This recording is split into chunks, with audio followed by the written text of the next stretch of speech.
गुड्डू भाई, और रोक नहीं सकते, गाड़ी रोको।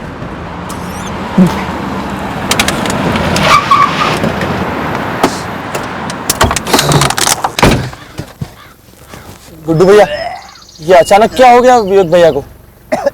कल रात में कुछ गड़बड़ खा लिया होगा, फूड पॉइजनिंग ना हो। कोई फिक्र नहीं धर्मेश, मैं आप लोग को नरसिंहपुर छोड़ के जबलपुर लौटते डॉक्टर को दिखाता हूँ। आपने हमारे लिए इतना अप डाउन किया विवेक भाई। स्वाति जी के लिए इतना करना तो बनता ही है ना। चलो गुड्डू भाई।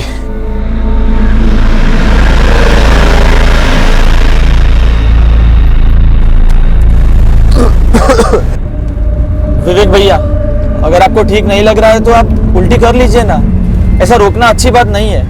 नहीं ठीक है, ठीक है। क्या नहीं नहीं? गुड्डू भैया आप गाड़ी रोकिए प्लीज। अरे नहीं, जरूरत नहीं है। अरे क्या नहीं नहीं, कर लीजिए ना। गुड्डू भैया आप गाड़ी रोकिए।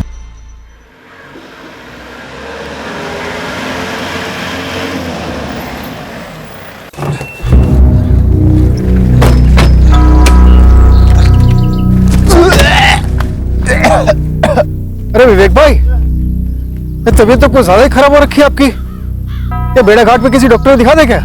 नहीं नहीं नहीं, जरूरत नहीं है।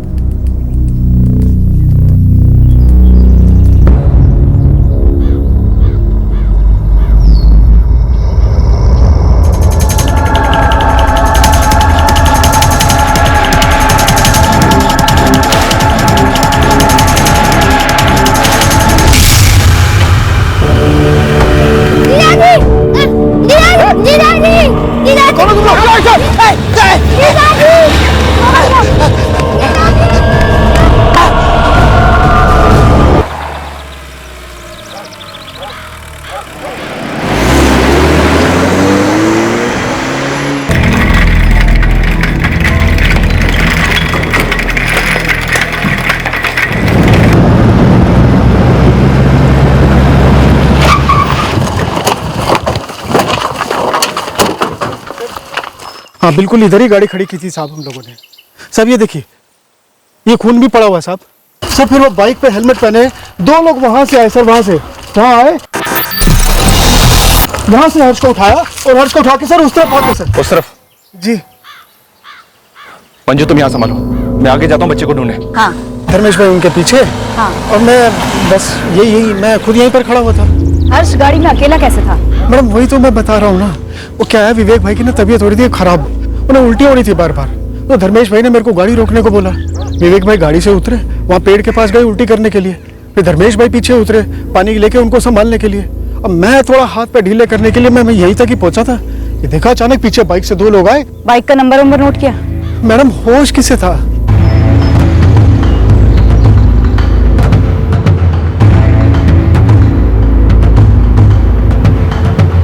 राठौड़ दबा एक्सीलेटर, आधा घंटा पीछे चल रहे हैं। भेड़ाघाट और आसपास के सभी थानों को इन्फॉर्म कर दो। बच्चे का नाम है हर्ष मौर्य और उसकी उम्र है 10 साल। उसने क्रीम कलर का टी शर्ट पहना हुआ और ब्लैक कलर के हाफ पैंट्स पहने हुए हैं। काली कलर की बाइक से और दोनों ने हेलमेट लगाए हुए थे। बाइक का नंबर? नहीं, बाइक का नंबर नहीं है। अंदर के सभी रास्ते और हाईवे चेक पॉइंट्स पर पेट्रोलिंग टीम को अलर्ट कर दो।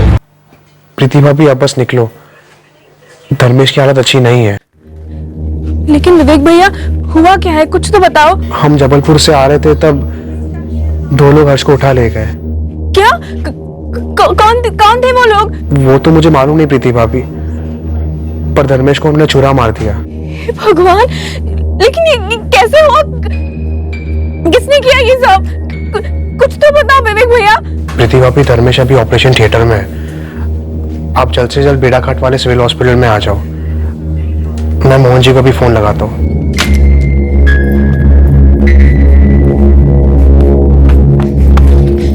डिंपल! क्या हुआ दीदी? चल, पर मुझे खेलना है। चल हमें भेड़ाघाट जाना है, चल मेरे साथ। पर दीदी। अरे चल जल्दी। क्या बोल रहे हो विवेक? कब हुआ ये? 1 घंटे पहले हम जबलपुर से नरसिंहपुर जा रहे थे, धर्मेश और हर्ष को घर छोड़ने। बेड़ाघाट पहुंचे ही थे कि अभी कहाँ हो तुम विवेक? बेड़ाघाट के सिविल हॉस्पिटल में। धर्मेश अभी आईसीयू में है। लेकिन वो लोग हर्ष को क्यों उठाने गए? पता नहीं मोहन जी। पेशेंट की अंतड़ियां बाहर आ गई थी इंस्पेक्टर, वो बात करने की कंडीशन में नहीं है, वो बेहोश है और ऑपरेशन अभी तक चल रहा है। और धर्मेश कुशवाहा के साथ जो विवेक आर्य आया था वो? विवेक स्टेबल है, स्टमक इन्फेक्शन लगता है। आप बात कर सकते हैं विवेक से, जनरल वार्ड में है। सर, बच्चे हर्ष के लिए सारे थाने रेड अलर्ट पर लगा दिए गए। सेना सर और बाकी पेट्रोलिंग टीम्स भी उसकी खोज कर रही हैं। कहाँ से लौट रहे थे तुम लोग? जबलपुर साहब। वो सुबह सुबह धर्मेश भैया और हर्ष को नरसिंहपुर से उठाया मैंने। काम क्या था? वीजा के लिए। वीजा? कहाँ का? किसका? धर्मेश कुशवाहा का? नहीं सर, धर्मेश की तो सिर्फ साइन चाहिए थी। वीजा दरअसल हर्ष का बनवाना है। वीजा? 10 साल के बच्चे का वीजा? जी सर, हर्ष के पेरिस की वीजा की तैयारी हो रही थी। धर्मेश और हर्ष को वापस उनके गांव नरसिंहपुर ड्रॉप कर रहे थे। मुझे उल्टी आ रही थी, इसलिए धर्मेश ने गाड़ी रुकवाई और एक कांड हो गया सर।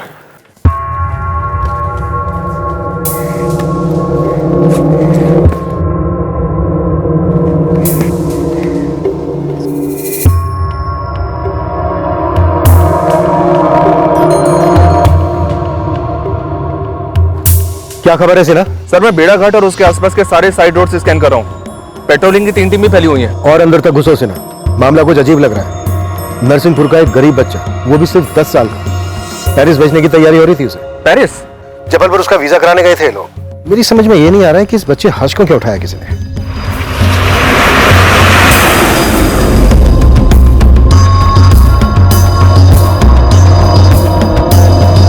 पासपोर्ट के साथ अडॉप्शन पेपर्स हैं और गार्जियनशिप के भी कागजात हैं। लगता है इस पेरिस की पार्टी ने इस बच्चे हर्ष मौर्य को अडॉप्ट किया है। पार्टी का नाम स्वाति मेहरा है। नमस्ते सर। नमस्ते। मैं मोहन रावत, व्यापारी मंडल का चेयरमैन हूँ। जी कहिए। सर, हर्ष का कुछ पता चला? आप हर्ष के रिश्तेदार हैं? नहीं सर, मैंने तो सिर्फ उसका एडॉप्शन करवाया था पेरिस में। विवेक आर्या का भी फोन आया था। धर्मेश को किसी ने छुरा मारा है। धर्मेश का ऑपरेशन चल रहा है अभी। मोहन जी, ये पेरिस की स्वाति मेहरा, ये अडॉप्शन, जरा विस्तार से बताएंगे कि यहाँ चल क्या रहा है? सर, सिन्हा सर का फोन आया था। उन्हें हर्ष मौर्य मिल गया है। कहाँ मिला हर्ष? किडनैपिंग साइट से 15 किलोमीटर दूर। हर्ष ठीक है ना? वो लोग पकड़ गए? हमलावर कहीं भी नहीं दिखाई दिए और सर वो लोग हर्ष को भी छुरा मार गए। कैसी हालत है हर्ष की? सिन्हा सर बोल रहे थे कि काफी बुरी हालत में है बच्चा। हर्ष, हर्ष, बच्चे का होश जा रहा है। गाड़ी तेज भगा राठौर। उसकी बड़ी बहन प्रीति, उसकी जीजा धर्मेश जिस पर ऑपरेशन चल रहा है, और सबसे छोटी डिम्पल, बस यही हर्ष के अपने हैं। जब हर्ष के अपने यहाँ हैं तो कोई उसे क्यों अपना रहा है, वो भी पेरिस से? सर दरअसल बात यह है कि मेरा बेटा सनी पढ़ने के लिए पेरिस गया था। वहां उसकी पहचान स्वाति मेहरा से हुई। बहुत अच्छी औरत है, इंडियन मुल्क है, लेकिन पैदाइश पेरिस की है। स्वाति जी ने मेरे बेटे को जॉब पे लगवाया है। अभी बात यह है कि स्वाति जी की शादी की उम्र निकल गई है और उसका मन बच्चे के सुख को तरसता है। अच्छा, इसलिए बच्चा अडॉप्ट कर रहे हैं? जी सर। स्वाति जी ने मेरे बेटे को कहा कि वो कोई गरीब हिंदुस्तानी बच्चा गोद लेना चाहती है, और सनी ने यह बात मुझे बताई। आप हर्ष को कैसे जानते हैं? छोटा मुंह बड़ी बात होगी, लेकिन इस इलाके में मेरी थोड़ी पहुंच है। काफी दोस्त है बेड़ा घाट में, तो मैंने ये बात फैलाई कि कोई अच्छे घर का बच्चा हो तो बताना। मेरा एक मित्र है रतन दास, वो हर्ष के जीजा धर्मेश को जानता है। बाप नहीं है हर्ष का, ये आपने बताया। जी। पर माँ कहाँ है हर्ष की? परवरिश करने वाली ही माँ होती है ना, तो बस हर्ष की बड़ी बहन प्रीति को ही हर्ष की माँ समझो। हर्ष के पिता के देहांत के बाद हर्ष की माँ तीनों बच्चों को छोड़कर चली गई, दूसरी शादी कर ली। बाद में हर्ष और डिंपल की परवरिश धर्मेश और प्रीति ने ही की है। लेकिन मोहन जी, एक गरीब 10 साल के बच्चे की जान का दुश्मन कौन हो सकता है? गरीब नहीं, काफी गरीब। मोहन जी, मोहन जी, मोहन जी, धर्मेश कहाँ है? हर्ष कहाँ है? बताइए ना। कहाँ मेरी बहन, मेरे पति कहाँ है? शांत बेटा, शांत। यही प्रीति है जिसकी मैं बात कर रहा था आपको। प्रीति, आपके हस्बैंड धर्मेश का ऑपरेशन चल रहा है। आपका भाई हर्ष मिल गया है, उसे भी हॉस्पिटल लाया जा रहा है। हर्ष को अस्पताल? उस पर भी हमला हुआ है। ये सब क्या हो रहा है? सब किसने किया है? कहाँ मेरा भाई? मुझे मिलना है अभी। किधर है वो लोग? बताइए ना, कुछ तो बताइए।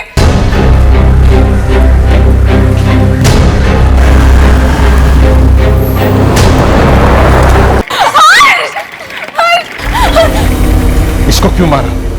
इसने किसी का क्या बिगाड़ा था? कोई आइडिया नहीं सर। बच्चा खुद ही झाड़ियों से चलता हुआ बाहर आ गया होगा। काफी खून बह रहा था उसके पेट से। काफी बुरी तरह से स्टैबिंग हुई है। सर धर्मेश ने हर्ष को बचाने की कोशिश की तो उसे स्टैब किया, ये बात तो समझ में आई।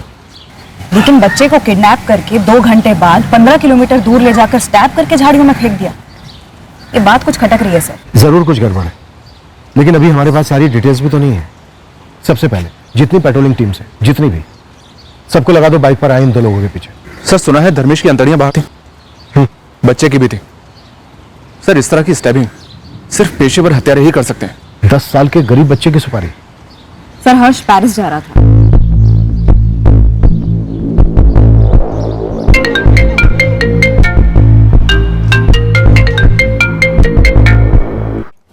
हेलो मोहन जी, कैसे हैं आप? स्वाति जी, बैड न्यूज है। क्या हुआ मोहन जी? वीजा ऑफिस में कोई प्रॉब्लम है? नहीं नहीं, वो वीजा ऑफिस से लौटते वक्त वो धर्मेश और हर्ष पर अटैक हुआ है। Attack? What attack Mohan ji?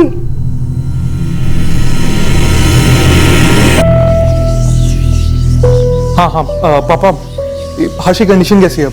हर्ष का ऑपरेशन अभी चल रहा है, धर्मेश का हो गया, उसे आईसीयू में शिफ्ट किया है। पापा आप टाइम बाय टाइम खबर देते रहना, और अगर कुछ भी जरूरत पड़ती है ना तो मैं और स्वाति इंडिया आ जाएंगे। नहीं नहीं बेटा, इंडिया आने की कोई जरूरत नहीं है, मैं हूं ना, सब संभालूंगा। सनी बेटा, मुझे एक बात का बहुत बुरा लग रहा है, हमारे देखरेख में ऐसा हुआ। पता नहीं, मुझे ऐसा लग रहा है कि जरूर कोई गलत फहमी हुई है। स्वाति डोंट वरी, पापा है ना वहां पे, सब ठीक हो जाएगा।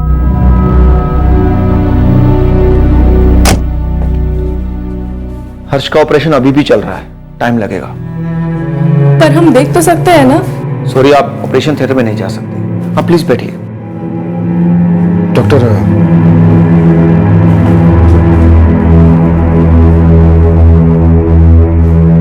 हर्ष तो जाएगा ना? देखिए, अभी कुछ कह नहीं सकते। नहीं साहब, मुझे तो कुछ भी पता नहीं चला, मैं कोई पीछा पीछा कर भी रहा हो तो। गुड्डू, जिस इलाके में तूने गाड़ी रोकी थी ना, वो इलाका इतना सुनसान है कि हमलावरों के लिए निशाना हलवा था, हलवा। नहीं नहीं नहीं नहीं साहब, मैंने गाड़ी नहीं रोकी, वो तो वहां से गुजरते वक्त विवेक भाई को फिर से उल्टी आने लगी, तो धर्मेश भाई ने मेरे को बोला कि गाड़ी रोक दो। साहब मुझे गाड़ी रोकनी पड़ी। कोई हमारे हर्ष को क्यों उठाएगा? हर्ष को अगवा करके मार डालने की कोशिश की गई थी धर्मेश। हमें नहीं लगता हर्ष को किसी ने फिरौती वगैरह के लिए उठाया था। पर हमसे कैसी फिरौती मिलेगी साहब? हमारे पास तो अगले महीने का राशन हो तो बड़ी बात है। जानता हूं, तभी पूछ रहा हूं, फिरौती के लिए नहीं तो फिर किस लिए? आप लोगों की किसी के साथ कोई दुश्मनी? मैडम, मैं तो सनी का फ्रेंड हूँ। मैं खुद पेरिस में रह रहा था, जॉब कर रहा था। 5 महीने पहले ही मेरा वर्क वीजा एक्सपायर हुआ, इसलिए यहाँ पे हूँ। तो सनी ने हर्ष का वीजा लगवाने का काम तुम्हें सौंपा था? सनी और स्वाति दोनों ही मेरे अच्छे फ्रेंड्स हैं। मैं उनके लिए यहाँ कोऑर्डिनेट कर रहा था मोहन जी के साथ, सनी के डैड। हम सब कितने खुश थे कि हर्ष के भाग खुल गए, विदेश में जाके पढ़ेगा। 2 साल पहले किसने सोचा था कि ऐसा भी कुछ होगा? 2 साल पहले? ये पेरिस की स्वाति मेहरा ने हर्ष को 2 साल पहले गोद लिया था।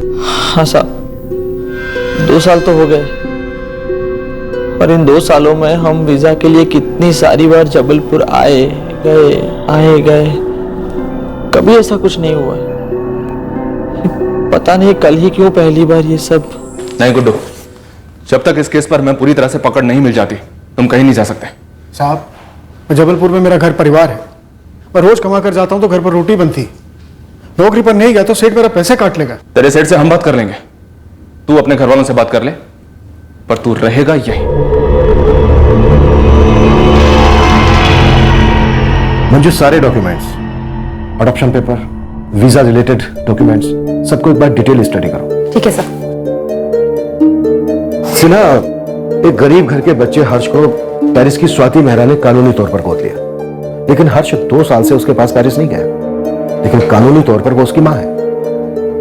हो सकता है किसी ने सोचा हो कि हर्ष को किडनैप करके पेरिस वाली पार्टी से फिरौती ली जाए और पेमेंट हवाला के जरिए ली जाए, तो हर्ष को उठा लिया। पर हर्ष को उठवाने के 2 घंटे के अंदर ही इस बच्चे की अंतड़ियां निकाल दी थी। ऐसा कौन किडनैपर करता है? विक्टिम को किडनैप करके उसी दिन मार देना, फिर भी फिरौती मांगते रहना, ऐसा हमने कई बार देखा। लेकिन जिस तरह से इस बच्चे को किडनैप करके 2 घंटे के अंदर बुरी तरह से जख्मी करके फेंक दिया गया, ऐसा हमने पहली बार देखा। सिन्हा, सारे एंगल एक्सप्लोर करते हैं। मुझे लगता है जबलपुर से ही फॉलो किया जा रहा हो, और शायद ये फर्स्ट अटेम्प्ट नहीं होगा, इससे पहले भी कोशिशें होती रही होंगी। सर, इस ड्राइवर गुड्डू के कॉल रिकॉर्ड्स मंगवाए हैं। ये कह रहा था कि इसने पहले भी 3 बार जबलपुर अप डाउन किया है, धर्मेश, विवेक और हर्ष के साथ, नरसिंहपुर से जबलपुर और फिर रिटर्न। अटैक के दौरान धर्मेश को इतनी बुरी तरह से स्टैप किया गया, लेकिन गुड्डू को खरोच तक नहीं आई। कह रहा था कि उसे धक्का दिया गया। धर्मेश को धक्का नहीं दिया गया, बल्कि सीधा छुरा घुसेड़ दिया। टिपिकल पेशेवरों का ट्रेडमार्क है सर, छुरा अंदर घुसेड़कर घुमा देना ताकि विक्टिम के बचने के चांसेस ना के बराबर हो। निकालो सारे पेशेवर स्टैपिंग उस्तादों की कुंडलियां।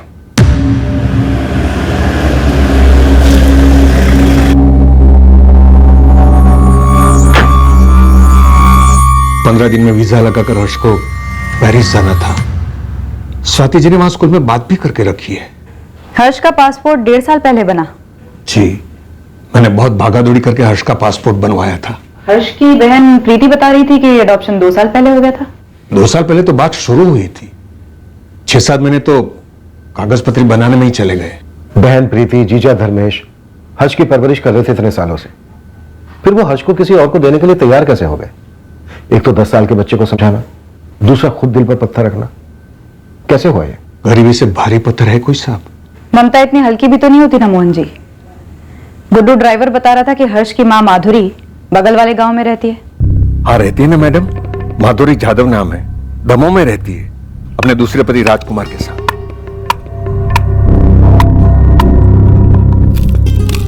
प्रीति 21 साल की थी, उसका छोटा भाई हर्ष कुछ 5 साल का रहा होगा, और सबसे छोटी बहन डिंपल 2-2.5 साल की होगी जब इनके बापू शंकरलाल मौर्य की मृत्यु हुई। कैसे मरा? शराब की लत थी। फिर थोड़े दिनों में माधुरी उस राजकुमार जादव के साथ चली गई। उसने दूसरी शादी कर ली। वो छोटे भाई बहन हर्ष और डिंपल प्रीति की जिम्मेदारी बन गए। फिर प्रीति ने जब धर्मेश के साथ शादी की तो उन बच्चों की जिम्मेदारी धर्मेश ने उठा ली। माधुरी तो सिर्फ नाम के वास्ते मां है। कानून में नाम के वास्ते रिश्ते तो होते नहीं है ना, सब कुछ कानूनी तौर पर हुआ है। माधुरी से हर्ष कानूनन धर्मेश और प्रीति को ट्रांसफर हुआ, इसीलिए तो इतना वक्त लगा। ट्रांसफर तो जमीनें होती हैं मोहन जी, एक मासूम को ऐसे इतनी दूर देश भेजना, ये परिवार मान कैसे गया? और उस स्वाति मेहरा को ये लड़का हर्ष क्यों पसंद आया? मैंने कहा ना साहब, मेरा बेटा सनी और स्वाति मेहरा बहुत अच्छे दोस्त थे। स्वाति मेहरा बड़ी अकेली थी। पापा, स्वाति बिल्कुल अकेली है। उसके सब रिश्तेदार गुजर गए और अकेले जिंदगी जीना आसान नहीं है। इसीलिए कल उन्होंने मुझे अपने दिल की बात बताई। वो एक बच्चा गोद लेना चाहती है। पापा, आपको तो पता ही है, मेरे यहाँ पे MBA करने के बाद स्वाति जी ने मुझे जॉब दिलवाया है और हर कदम पे सपोर्ट किया मुझे लगता है अब मेरी बारी है उनकी मदद करने की, इसलिए आपसे बात कर रहा हूँ। हमें स्वाति जी के साथ ऑप्शन पे मदद करनी होगी। स्वाति जी इतने सालों से पेरिस रह रही है, उनको बच्चा इंडिया से चाहिए। हाँ पापा, स्वाति जी को एक इंडियन बच्चा ही गोद लेना है। एक्चुअली स्वाति जी के NGO के थ्रू भी ट्राई कर रही थी, लेकिन वहाँ पे एक प्रोसीजर काफी लंबा है और काफी तामझाम भी है, इसलिए मैंने सोचा कि आपसे बात कर लूँ। आप मदद करेंगे ना स्वाति जी की? क्यों नहीं बेटा, स्वाति जी की मदद करना हमारा फर्ज है। Thank you so very much Mohan ji. Actually मेरे पास सब कुछ है, लेकिन होकर भी कुछ नहीं है। तो मेरा एक डिजायर है कि मेरा भी एक बच्चा हो जिसको मैं दुनिया की सारी हैप्पीनेस दे सकूं। अच्छा सोचा है आपने। स्वाति जी, मुझे थोड़ा वक्त दीजिए, मैं देखता हूँ यहाँ कोई एडॉप्शन सेंटर होगा, वहां जाके मैं बातचीत करता हूँ। आप बात करो मोहन जी। धर्मेश कुशवाहा हमारे खेत में मजदूरी करता है। उसने सामने से बताया था कि उसकी पत्नी प्रीति के छोटे भाई बहन हर्ष और डिंपल की जिम्मेदारी उसकी है। बेचारे गरीब लोग हैं, 2 बच्चों को पालना उनके लिए आसान नहीं होगा। अब ऐसे में अगर डिंपल या हर्ष में से किसी एक को कोई गोद ले लेता है तो एक बच्चे की जिंदगी भी संवर जाएगी और धर्मेश का बोझ भी हल्का हो जाएगा। सबका फायदा होगा मोहन जी। सबसे पहले मैंने धर्मेश और प्रीति को बिठाया और कहा ये है, बोलो क्या करना है। तो वो हर्ष को स्वाति जी को गोद देने के लिए तैयार हो गए, तब जाके मैंने सब पेपर्स बनवाए सर। हर्ष ही क्यों, डिंपल भी तो थी। जी, लेकिन स्वाति जी हर्ष को गोद लेना चाहती थी।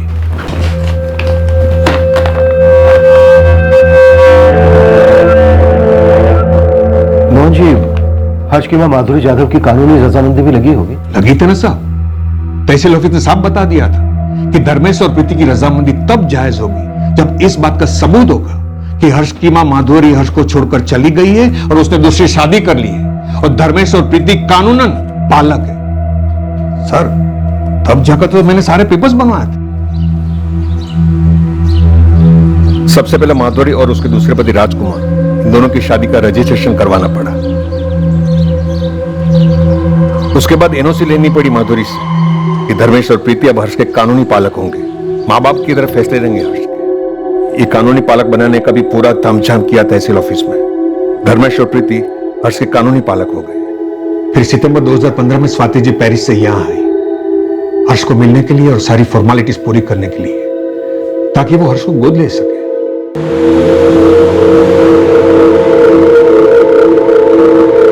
स्वाति जी पहली बार जब आमने सामने हर्ष से हुई तो फुली ना समाई सर।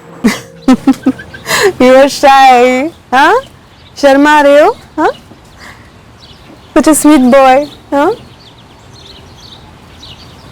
Dimple, यहाँ आओ. Come here.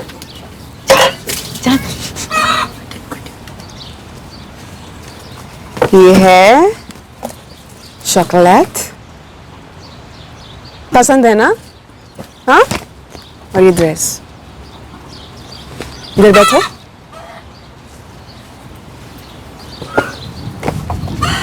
शाई, शर्मा रही है. डिम्पल, आप कौन से क्लास में पढ़ती हैं? सेंसेशनल. Short standard. आप आएंगी हमारे साथ पेरिस? हाँ? हर्ष भाई के साथ आएंगी? क्यों नहीं?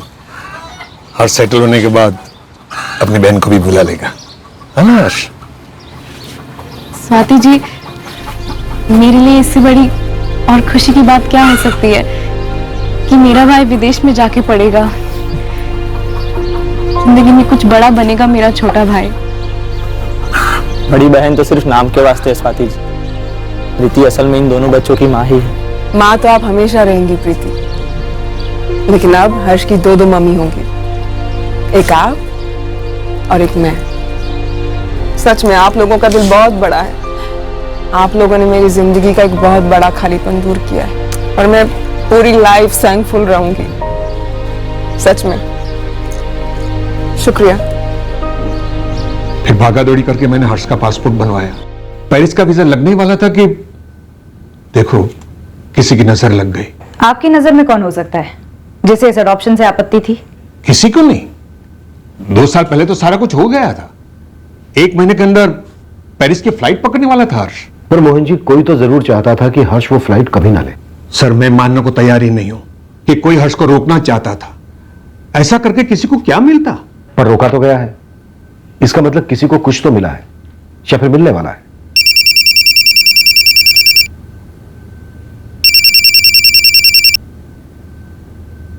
यस डॉक्टर पवार, बोलिए. हर्ष को होश आ गया है. बस निकल रहा हूं डॉक्टर. हर्ष को होश आ गया है. सर, ऊपर वाले की मेहरबानी है. मुझे लग रहा है कि कोई गलतफहमी की वजह से हर्ष पर हमला हुआ है. जरा सोचिए, मासूम को कोई क्यों छुरा मारेगा? अब हर्ष को होश आ गया है तो उसी से पूछते हैं कि बाइक पर वो 2 लोग कौन थे.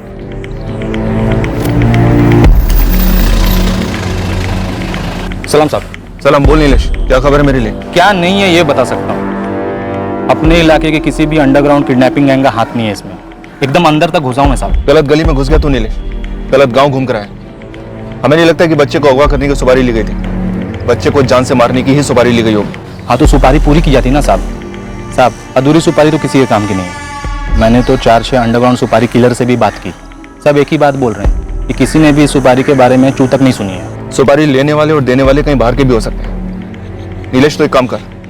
इस बच्चे हर्ष की मां माधुरी जाधव दमोह में अपने दूसरे पति राजकुमार के साथ रहती है. उसका चिट्ठा खोल. हमें इस ड्राइवर गुड्डू पर तगड़ा डाउट है, लेकिन इसके कॉल रिकॉर्ड्स आने भी बाकी हैं. लेकिन इतना पक्का है कोई तो चाल चल रहा है.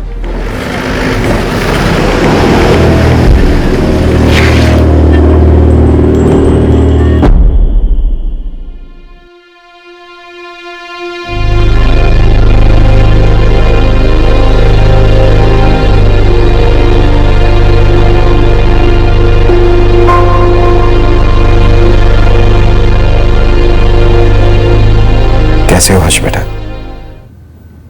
डिम्पल, आपकी प्रीति दीदी कहाँ है? दीदी दवा लेने गई है। आपके जैसा बहादुर बच्चा मैंने आज तक नहीं देखा। आप इतनी बुरी तरह से घायल हुए फिर भी अपने पैरों पर चल रहे थे। हीरो आप, हीरो। हर्ष बेटा, मैं ज्यादा वक्त नहीं लूंगा, आप भी आराम से बोलना। वो दो लोग जब आपको बाइक पर उठाकर ले गए उसके बाद क्या हुआ? वो लोग सुनसान रास्ते पर मुड़ गए और फिर चलते रहे।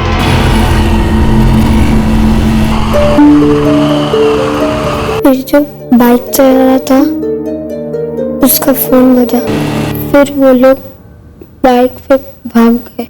हर्ष, जिस आदमी ने फोन पर बात की थी उसने कुछ और कहा था? नहीं, सिर्फ हेलो, ठीक है, समझ गया। आपको उन दोनों में से किसी का चेहरा याद है? उन दोनों ने काली हेलमेट पहनी थी। हेलमेट पे किसी तरह का कोई निशान, ऐसा कुछ याद है? क्या आपने उस बाइक की नंबर प्लेट देखी थी? आप तो इतने स्मार्ट हो, आपको तो नंबर्स जल्दी याद हो जाते होंगे, है ना?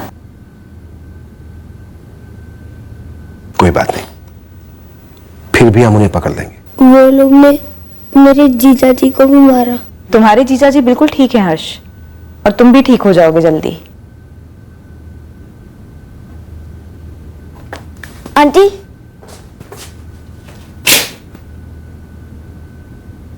अब हर्ष भैया को पैलेस मत जाने दो। अब दीदी और जीजा जी को समझा दो। डिंपल बेटा, आपके हर्ष भैया कहीं नहीं जा रहे हैं, यहीं पर हैं। और आप भी अपने हर्ष भैया का खूब ख्याल रखना। इस वक्त आपके हर्ष भैया को आपकी बहुत जरूरत है।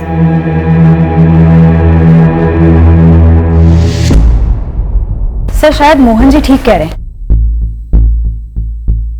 Mistaken identity. सर, हर्ष जैसे गरीब बच्चे को कोई क्यों उठाएगा? जिन दोनों ने उसे उठाया शायद उनके टारगेट कोई और था। तो फिर वो जो फोन आया था हमलावर को, वो ये कहने के लिए आया होगा कि गलत बच्चे को उठा लिया है, अब कोई चारा नहीं है, खत्म कर दो, ताकि आइडेंटिफिकेशन ना हो। मुश्किल है पर नामुमकिन नहीं है। हमें हमलावरों को लेकर कोई गलतफहमी नहीं है। पेशेवर खूनी ही है।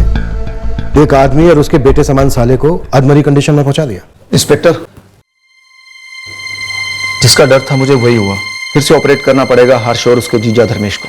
फिर से क्यों डॉक्टर? आप जानते होंगे दोनों को मल्टीपल स्टैबिंग्स नहीं हुई, सिर्फ एक सिंगल स्टैब किया गया, जैसे प्रोफेशनल किलर्स करते हैं। छुरा सीधा पेट में घुसाकर इतने जोर से घुमा दिया जाता है कि अंतड़ियां बाहर आ जाती हैं, जैसे इन दोनों के केस में हुआ। जानता हूं डॉक्टर, पर धर्मेश और हर्ष बच तो जाएंगे ना? देखिए, हम हमारी बेस्ट कोशिश कर रहे हैं। हमने घाव स्टिच किए, ब्लीडिंग रोकी, सब किया, पर फिर भी इन दोनों के केस में इंटरनल इन्फेक्शन सेट इन हुआ है। खतरे की तो कोई बात नहीं है ना? ऑनेस्टली खतरे जैसी ही बात है। हम फिर से ऑपरेट कर तो रहे हैं, लेकिन दोनों सबसे हाई रिस्क जोन में होंगे।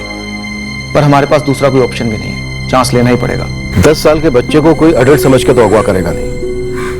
ये लोग वहां जरूर किसी दूसरे बच्चे को उठाने आए हुए, पर वो बच्चा कौन हो सकता है? शायद जबलपुर से लौट रही कोई अमीर पार्टी होगी, और जिस स्पॉट पर गुड्डू ने विवेक को उल्टी कराने के लिए रुकाया इत्तेफाकन, वहीं एक्चुअल पार्टी रुकने वाली होगी। चलो मानकर चलते हैं कि मिस्टेकन आइडेंटिटी का केस है, पर अगर किडनैपिंग का प्लान बना था तो ये जरूर किसी गैंग का काम होगा, और किडनैपिंग की प्लानिंग काफी पहले से चल रही होगी।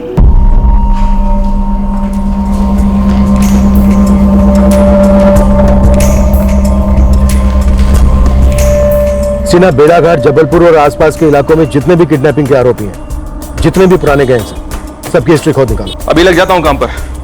सर, वैसे विवेक आर्य और ड्राइवर गुड्डू, इन दोनों के कॉल रिकॉर्ड्स आ गए, लेकिन दोनों के ही कॉल रिकॉर्ड्स में कुछ भी फाउल प्ले जैसा नजर नहीं आ रहा है। मिस्टेकन आइडेंटिटी केस भी हो सकता है, पर इस पॉइंट पर कुछ भी दावे के साथ नहीं कहा जा सकता। प्रीति, अब कैसे हैं धर्मेश और हर्ष? दोनों ही अच्छे नहीं है माँ। डॉक्टर ने कहा है कि दोनों की हालत बहुत ही नाजुक है, कुछ समझ में ही नहीं आ रहा है। दोनों को अच्छी तरह संभाल बेटी, पता नहीं अपने हर्ष के साथ ही क्यों हुआ।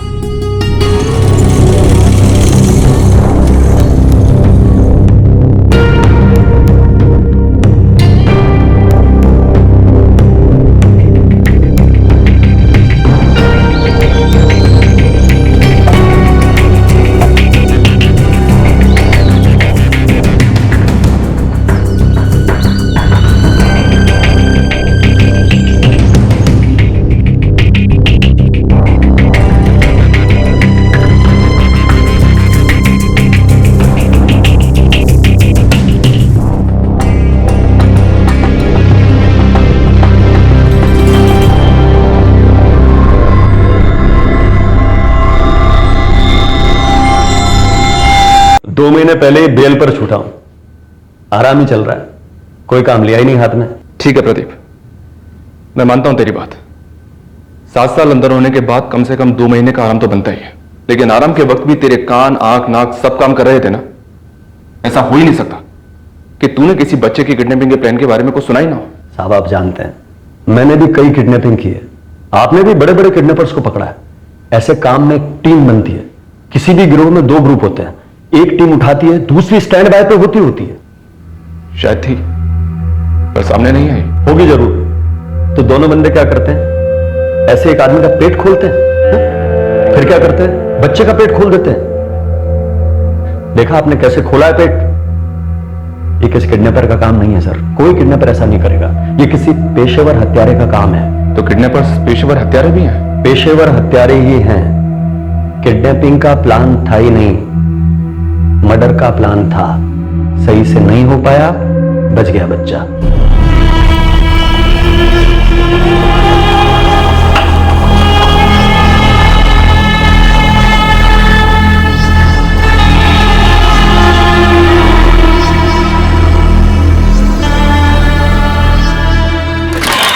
सर, एक बैड न्यूज है। हर्ष और धर्मेश दोनों की हालत और भी खस्ता हो गई है।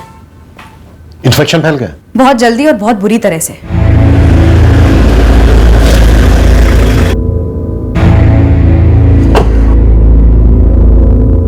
किसी जगह पे हाथ डालें और वहां से कुछ ना मिले तो समझो वो चीज हाथ के बाहर है। हो सकता है ये दोनों बंदे बेड़ा घाट के हो ही नहीं, जबलपुर के या किसी और शहर के पेशेवर हत्यारे हों। तो तेरे पास कोई टिप है क्या प्रदीप? होती तो टाइम खराब करता क्या दोनों का। लेकिन एक बात कह रहा हूं, आपका डिपार्टमेंट जिस एंगल पे चल रहा है ना, ये गलत निशाना वगैरह, वो एंगल डिलीट कर दो साहब। क्यों? ये सुपारी वाले मामले रातों रात तय नहीं होते हैं, एक टीम बनती है, काफी मुआयना किया जाता है, टारगेट का चेहरा ये लोग दिमाग में फिट कर लेते हैं, गलती हो ही नहीं सकती। हमेशा नहीं, फिर भी आगे बोल। साहब जिस जगह पे कांड हुआ, समझो वहां पे दूसरी गाड़ी का रुकना तय था असली टारगेट के साथ, ठीक है? आगे बोल, मैं सुन रहा हूं। यह इत्तेफाक हो सकता है कि यह गाड़ी ठीक उसी जगह पे रुकी, लेकिन इस गाड़ी में उस असली टारगेट की तरह 10 साल का बच्चा होना, दो इत्तेफाक एक साथ। सर बंडल से बंडल फिल्मों में भी ऐसा नहीं होता। आप नोट कर लो, निशाना ये बच्चा ही था, प्लान मर्डर का ही था। आप बेकार में हम किडनैपर्स को परेशान कर रहे हो सर। आप पेशेवर हत्यारों का मार्केट टटोलिए, आपको ये दोनों बंदे वहीं मिलेंगे। और एक बात साहब, किडनैपिंग फिरौती के लिए की जाती है, प्याज और रोटी के लिए नहीं, जो बेचारे ये गरीब खा के सो जाते होंगे। और आपने वो गाड़ी देखी, वो सस्ती सी फटीचर, वो भी ट्रैवल की। प्रदीप, बच्चे को एक विलायती पार्टी ने गोद लिया है, हो सकता है उनसे पैसा निकलवाने का प्लान हो। हाँ, तो खून का एक कतरा भी नहीं बहाते, और वो हर्ष का तो बिल्कुल भी नहीं। पहले धर्मेश को लेके गए, बोला कि अंदर से खून निकल रहा है, फिर उसके बाद हर्ष को लेके गए, कुछ पता नहीं चल रहा है क्या हो रहा है। कुछ समझ में नहीं आ रहा है बेटा, और पुलिस भी कुछ नहीं बोल रही है। साहब इधर दमोह में एक छुटकू सी खबर हाथ लगी है। हर्ष की मां माधुरी के बारे में? नहीं, हर्ष की मां माधुरी के बारे में नहीं साहब, लक्ष्मी मां के बारे में। गोल गोल मत घुमा, साफ साफ बोल। लक्ष्मी मां, पैसा, वो जो फॉरेन की पार्टी है ना जिन्होंने हर्ष को गोद लिया, उन्होंने धर्मेश और प्रीति को 5 लाख रुपए दिए थे। अच्छा, तुझे कैसे पता? अब ये माधुरी का जो दूसरा पति है ना, राजकुमार यादव, उसने अपने एक दोस्त को बताया था। इस राजकुमार को थोड़ी मिर्ची जरूर लगी थी पेरिस वाली बात सुनकर। एक बार बोल रहा था उसकी पत्नी माधुरी की पहली शादी की संतान की क्या किस्मत चमक रही है। नसीब इसको बोलते हैं। कितने बड़े घर में जा रहा है हर्ष, वो भी विलायत में, और वो प्रीति और धर्मेश को 5 लाख रुपया भी पकड़ा दिया पार्टी ने। अरे पाला भी तो उन्होंने ही है हर्ष को। इतना था तो जब माधुरी भाभी से शादी की साथ में ले आते हर्ष को। पता होता तो लाता नहीं क्या? अब किस्मत ऐसे चमकेगी, किसको पता था? साहब ये पैसे का झोल हो सकता है, कुछ लेन देन की बात होगी, पर शायद हो ना पाया हो, और उसके बदले में इस बच्चे हर्ष को नुकसान पहुंचा दिया गया। सर, किडनैपिंग में पीएचडी कर चुके इस प्रदीप से क्वेश्चनिंग की मैंने। वो कह रहा था कि पक्का किडनैपिंग नहीं थी, मर्डर अटेम्प्ट ही था। मुझे ऐसा लग रहा है सर, यहाँ टारगेट ये बच्चा हर्ष ही है। ये अडॉप्शन कहीं दिखाने के लिए अडॉप्शन तो नहीं था? पैसे देकर बच्चा खरीदा जा रहा हो? क्या बात कर रहे हो इंस्पेक्टर साहब? मैं जिला व्यापारी मंडल का चेयरमैन हूं, आपको मैं बच्चों का दलाल लगता हूं? 5 लाख रुपए दिए थे स्वाति मेहरा ने प्रीति और धर्मेश को। इंस्पेक्टर साहब, ये स्वाति जी, प्रीति और धर्मेश के बीच का मामला है। स्वाति जी ने जो खुशी से दिया, इन लोगों ने खुशी से लिया। एडॉप्शन कानूनी तरीके से हुआ है। अच्छा, मैं काम करता हूं, मैं आपको पेरिस का नंबर देता हूं, आप स्वाति जी से बात कर लीजिए और बिल की तसल्ली कर लीजिए।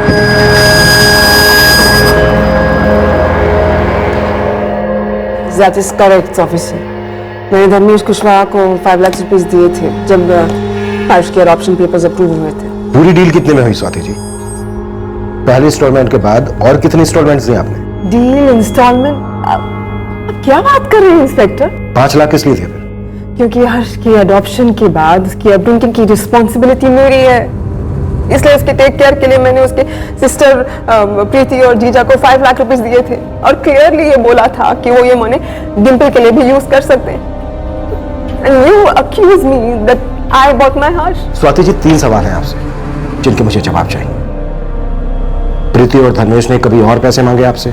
No, never. ये 5 लाख भी मैंने अपनी खुशी से दिए थे इंस्पेक्टर। कोई धमकी दी? हर्ष पर अटैक होने के बाद किसी और ने पैसे मांगे? Again, no. हर्ष को जन्म देने वाली माँ माधुरी जाधव, उसकी कोई इन्वॉल्वमेंट? उसे तो मैंने कभी देखा भी नहीं है इंस्पेक्टर। अब आखिरी सवाल स्वाति जी, सनी के फादर मोहन जी की हेल्प रिटर्न कैसे की आपने? यूरोज में या डॉलर्स में? What a horrible man you are, inspector. यहाँ मैं अपने बेटे हर्ष के टेंशन में पैनिक हुए जा रही हूँ, उसका ऑपरेशन चल रहा है और आप एक के बाद एक नॉनसेंसिकल इनसेंसिटिव क्वेश्चनिंग किए जा रहे हैं। Shame on you. Manju, passport, adoption papers, forgery expert के साथ बैठकर डबल स्कैन करो। French counsellor office, passport office, दोनों को लूप में रखो। पूरी पॉसिबिलिटी है कि यहां सब कुछ एक ढोंग हो, बच्चा खरीदा गया हो। 5 लाख रुपए पहली इंस्टॉलमेंट। अब ये औरत फ्रांस में बैठकर तो कबूल करेगी नहीं कि बच्चा खरीदा गया है। ठीक है सर, मैं सारे अरेंजमेंट्स करती हूँ। हर्ष की माँ माधुरी को क्वेश्चनिंग के लिए बुला लेते हैं और उसकी बहन प्रीति, वो मोहन जी, विवेक और गुड्डू ड्राइवर, इन सबको रेडार में रखते हैं। पता चला प्लॉट किडनैपिंग का था ही नहीं, हर्ष और धर्मेश के मर्डर का था।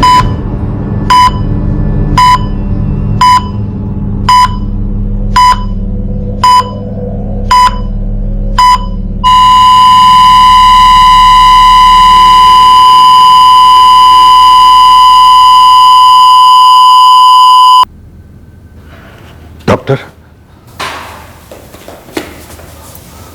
हमने पूरी कोशिश की पर धर्मेश को बचा नहीं।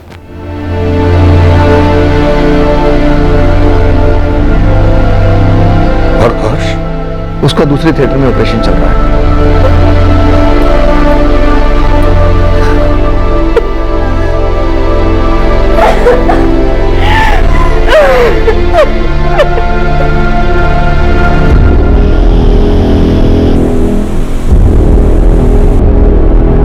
सर, बड़े दिनों बाद एकदम ताजा और गर्मा गर्म खबर आई आपकी। जल्दी सुना सरजू। सर जी, जबलपुर का एक बहुत ही शातिर और वांटेड सुपारी हत्यारा है जिसने कई मर्डर्स किए। वो यहाँ बेड़ाघाट हाईवे के पास देखा गया। कब देखा गया था? 19 जून को यहाँ बेड़ाघाट हाईवे के पास भजिया खाते देखा गया था। साथ में कोई एक पंटर भी था उसका।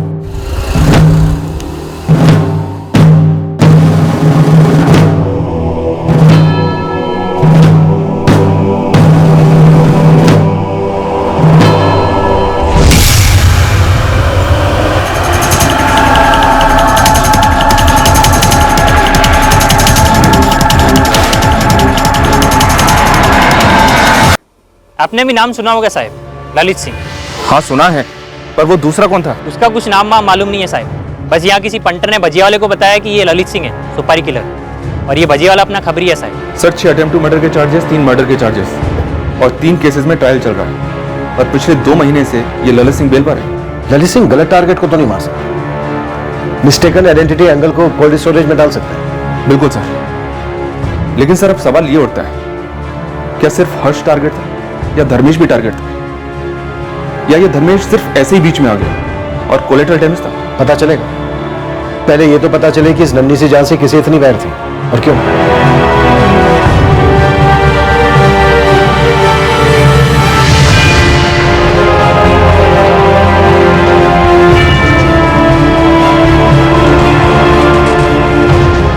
हर्ष का इन्फेक्शन धर्मेश से भी कई गुना ज्यादा था। हमने हमारी हर मुमकिन कोशिश की पर हर्ष को भी नहीं बचा पाए।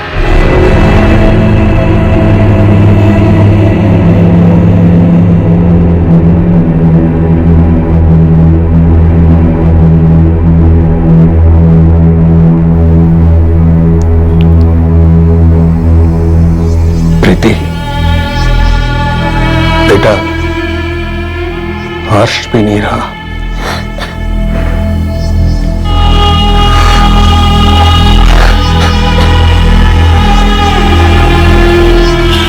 सर,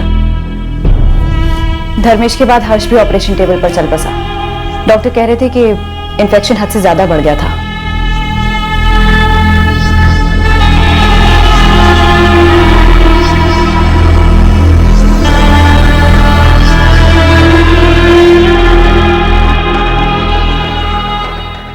एक 10 साल का हंसमुख मासूम लड़का, गरीब परिवार में ही सही, लेकिन खुशी से जिंदगी बसर कर रहा था।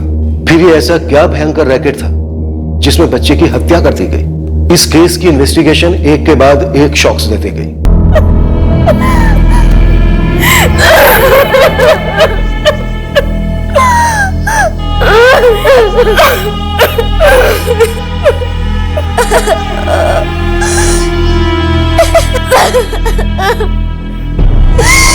ये सुपारी किलर ललित सिंह अपनी मर्जी से तो दो मर्डर करेगा नहीं, वो भी एक गरीब आदमी और एक मासूम बच्चे का। सिला, इस वक्त हमारे पास क्या है? सर, ड्राइवर गुड्डू चौबे और वो उल्टी कुमार विवेक आर्या।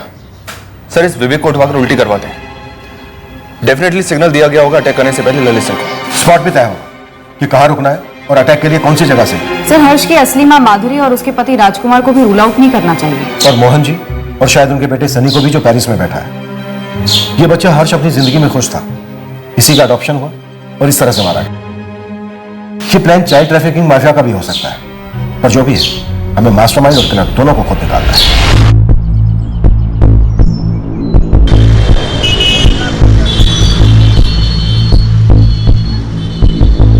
नीलेश, एमपी, यूपी, महाराष्ट्र, नेपाल, वेपाल, जहां कहीं भी इस ललित सिंह का बिल है मुझे पता करके बता।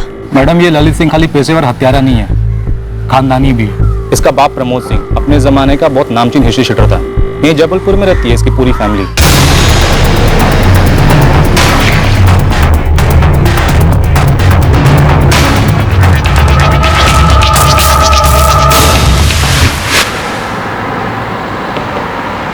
अब क्या बात करने को रह गया है सर? मेरे बेटे हर्ष को क्यों मारा? क्या मिला किसी को? शायद डील के पैसे नहीं मिले हो, इसलिए मर्डर हुआ हो। कोई ब्लडी डील नहीं था। एवरीथिंग, सब कुछ बिल्कुल लीगल था। मोहन जी से बैक चेक कीजिए प्लीज सर। और कुछ भी इलीगल हमारे कंट्री फ्रांस में अलाउड ही नहीं है, समझ रहे हैं? एक्चुअली नहीं समझ रहा हूं स्वाति जी, क्योंकि हमारी समझ ये है कि हर्ष का मर्डर उसके अडॉप्शन और पेरिस जाने वाली बात को लेकर ही हुआ होगा। तो इसके रूट तक जाइए ना सर, और जो भी कोऑपरेशन है मैं आपको दूंगी। बेचारे को बिना बर्थ दिए मैं उसकी मां बनी, और अब बिना उसकी परवरिश पेरेंटिंग किए मैं उसके डेथ का कारण बन रही हूं। इससे ज्यादा और क्या हो सकता है मेरे लिए सर?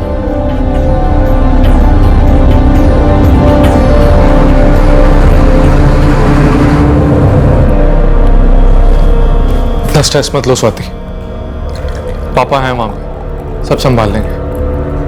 लो पानी पियो। पेट ही खराब है ना विवेक का, तो दवा दीजिए उसे।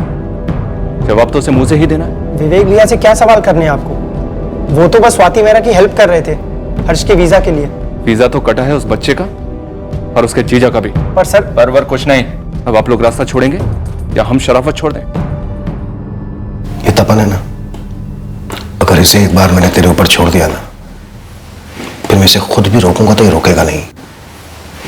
बिना ब्रेक वाला डंपर ट्रक है, कुचल देगा तेरी कार को। उससे सच तो नहीं कुछ लेगा ना। वो सच ये है कि मैं उस साजिश का हिस्सा नहीं था। मैंने हथियारों को कोई सिग्नल नहीं दी। तुम लोगों के बेड़ा घाट में दाखिल होने से जस्ट पहले वहीं बेड़ा घाट के पास एक ठेले पर ललित सिंह चाय पकौड़े खा रहा था। उसे सिग्नल मिला, तुरंत वो और उसके आदमी ने तुम्हारी गाड़ी का पीछा किया, फिर हमला किया। अब हमें तू ये बता कि उसे सिग्नल किसने दिया, तूने या विवेक ने? मैं गाड़ी चलाते हुए फोन नहीं करता, मैं लेता भी नहीं हूं। मैंने फोन दिया ना आप लोगों को था, आप खुद ही देख लीजिए।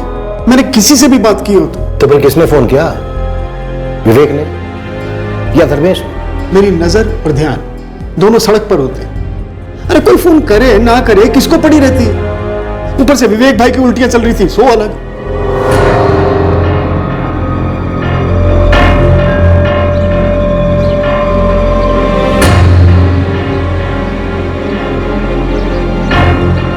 सर अभी मैं कैसे आऊं? अभी तो धर्मेश और हर्ष की डेड बॉडी को लेकर उनकी फैमिली के साथ मैं नरसिंहपुर जा रहा हूं क्रियाक्रम के लिए। मैं बाद में आऊंगा तो चलेगा सर?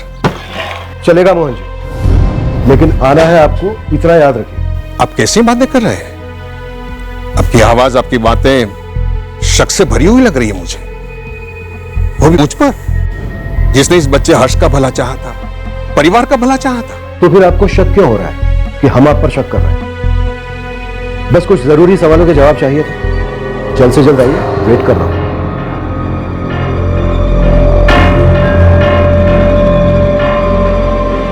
प्रीति, तुम लोग मेरे साथ गाड़ी में चलो, एम्बुलेंस पीछे से आएगी।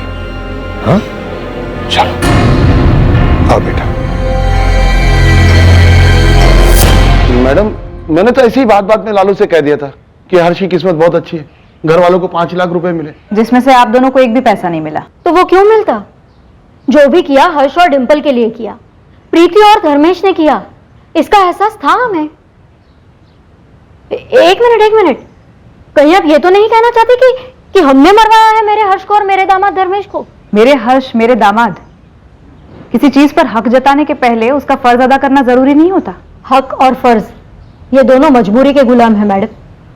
हर्ष की किस्मत अच्छे के लिए पलटी, इसका मतलब ये नहीं कि हमारी नीयत बुरे के लिए पलटी। ऊपर से हमारी ये फटीचर हालत, खुद एक पान खाने की औकात नहीं है हमारी, तो किसी को मारने की सुपारी क्या खाक देंगे? हाँ, और ये सब करके हमें मिलता क्या? पैसा मिलता। इस सारे फसाद की जड़ उस आदमी ने आपको कितने पैसे दिए जिसने आपसे ये कांड करवाया? एक पैसा नहीं मिला है हमें। और पैसे ही निकलवाने होते तो आसान तरीका था, जब कागज पत्री बन रही थी तभी कह देते कि ना इतने लाख रुपए दो तभी दस्तखत करेंगे, क्योंकि हमारे दस्तखत के बिना वो विलायती मैम हर्ष को नहीं ले जा पाती। और हमने दस्तखत किए।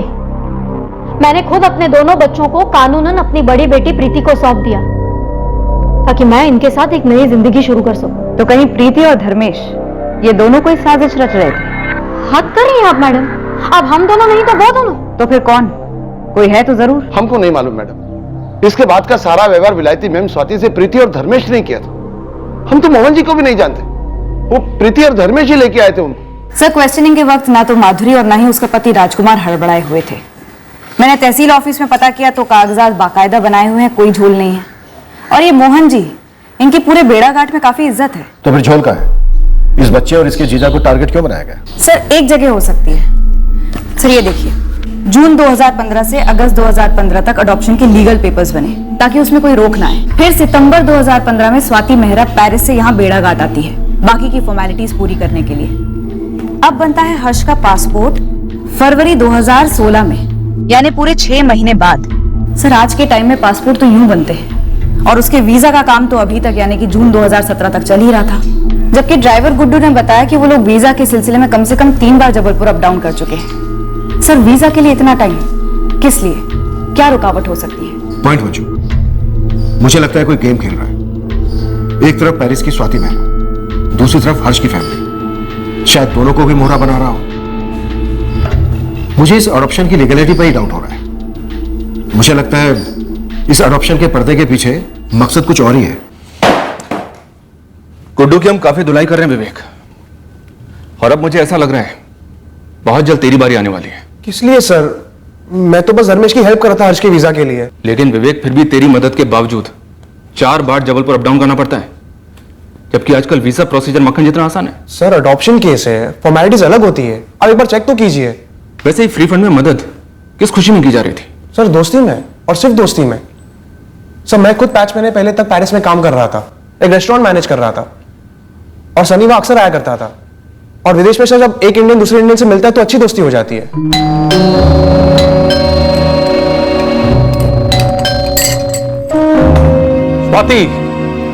Hi Sunny, lot of traffic. Meet Vivek, He's from Jabalpur. मेरे बेड़ा घाट से सिर्फ 26 kilometre, right? Sir Sunny, Swati और मैं, हम तीनों काफी वक्त साथ गुजारते हैं। फिर इस फरवरी में मेरा वर्क वीजा एक्सपायर हो गया था, तो मैंने स्वाति से हेल्प मांगी थी। कैसी हेल्प? सर वही हेल्प जो उसने सनी की थी। सनी स्टूडेंट वीजा पे था और स्वाति की हेल्प से उसका वर्क परमिट वीजा बन गया। स्वाति ने मेरे लिए भी कोशिश की थी, पर कुछ हो नहीं पाया सर।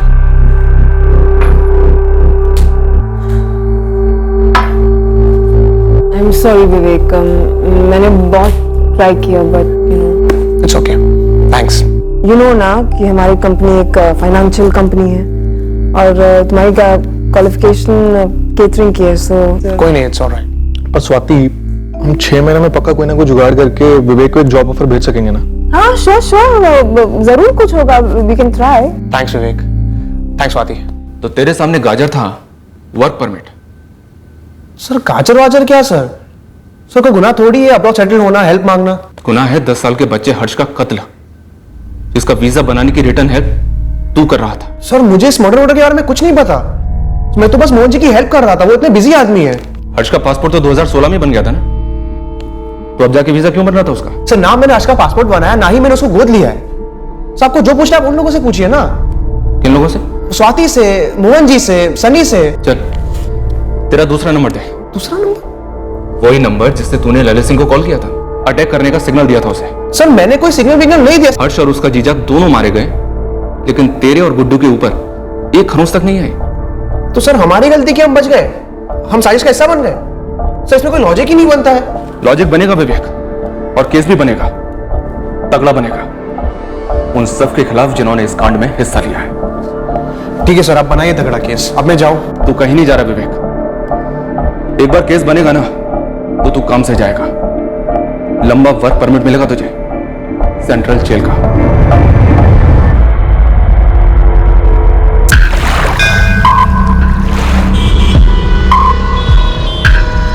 इस ललित सिंह की माँ यहीं जबलपुर में रहती है।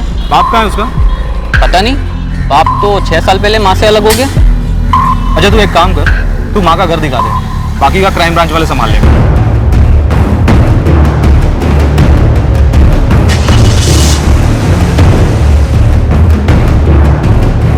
तू लोकेशन पर ही है ना नीलेश? हाँ एकदम ऑन द स्पॉट मैडम। ये ललित की माँ भी मार्केट से घर लौट रही है। वहीं कील गाड़ कर खड़ा रहे, हम 20 मिनट में पहुंच रहे हैं।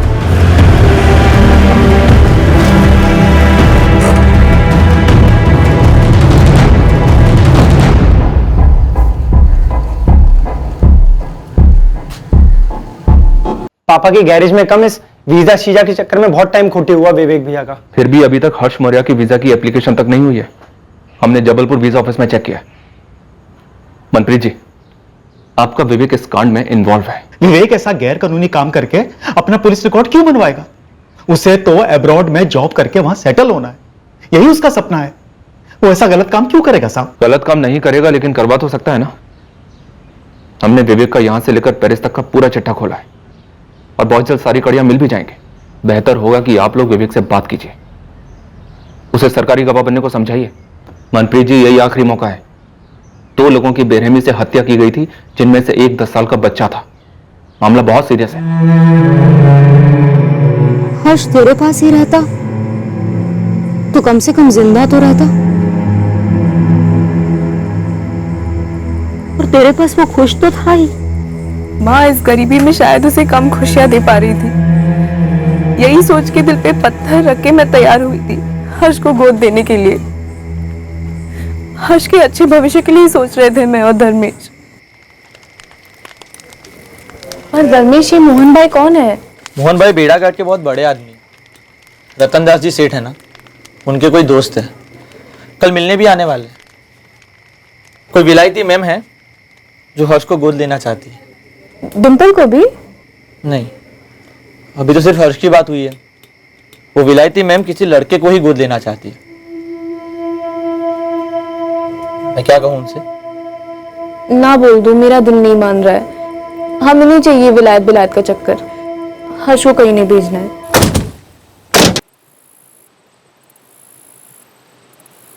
धर्मेश, तुझे पता है पेरिस कहाँ है? दुनिया का सबसे खूबसूरत शहर है। अस्पताल मुफ्त, पढ़ाई मुफ्त, अगर नौकरी गई ना तो गवर्नमेंट भत्ता देती है। प्रीति को समझा, उसका भाई साहब बनेगा, बड़ा साहब, और बाद में आप तीनों को थोड़ी ना भूलेगा, तुम तीनों को वहीं खींच के लेके जाएगा, निकालेगा खींच के, बाहर निकालेगा ये गरीबी के दलदल से। प्रीति रिश्ते से तो हर्ष की बहन है, लेकिन उसका जो दिल है ना वो माँ का है, और अगर उसका दिल नहीं मानता तो नहीं मानता साहब। औरतों का दिल नरम ही होता है, पर तू दिमाग से काम ले, आगे की सोच। तेरे भी बच्चे होंगे ना जल्दी? जल्दी तो नहीं होंगे साहब। क्यों? क्योंकि जब हमारी शादी हुई थी तो प्रीति की सिर्फ एक शर्त थी साहब, कि जब तक डिम्पल और हर्ष बड़े नहीं हो जाते वही हमारे बच्चे हैं। एक बार वो बड़े हो जाए, जिम्मेदार हो जाए, फिर ही हम हमारे बच्चे करेंगे। इससे बढ़िया मौका कहां मिलेगा?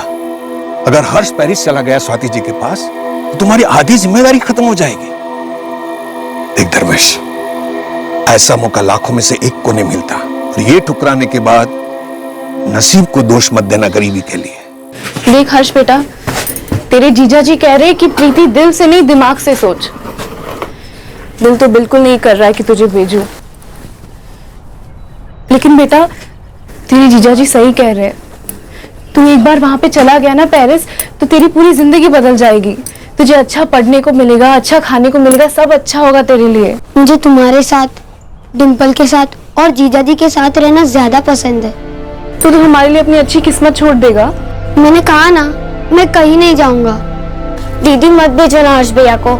देख डिम्पल, तेरे जीजा जी और मेरे पास कुछ नहीं है तुम दोनों को देने के लिए। दीदी मुझे कुछ नहीं चाहिए, मुझे हर्ष भैया यही चाहिए, मत भेजो उसे। देखो तुम दोनों नाटक करना बंद कर दो। हाँ, अगर मैं और तेरे जीजा जी तुम दोनों के भले के लिए नहीं सोचेंगे तो और कौन सोचेगा?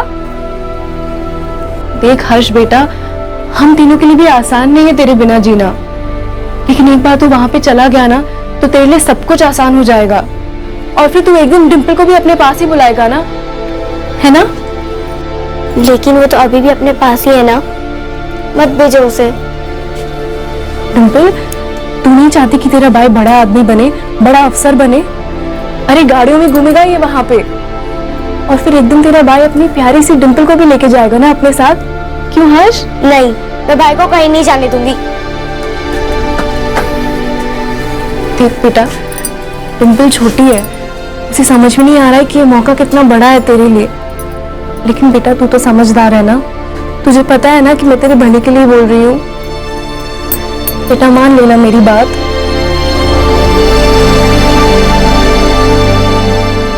धर्मेश हर्ष और डिम्पल को अपने सगे बच्चों की तरह प्यार करता था,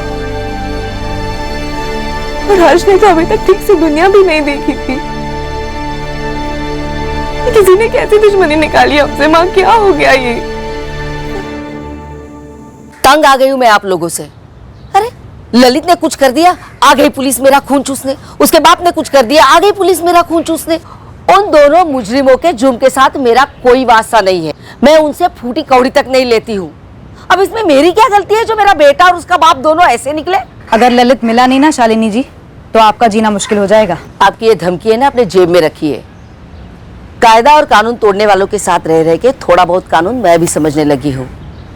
आप मुझे हाथ तक नहीं लगा सकती हो, और ये जो तलाशी के नाम पे मेरा सारा घर तहस नहस करके रखा है ना, सब समेट के दीजिए। चलिए।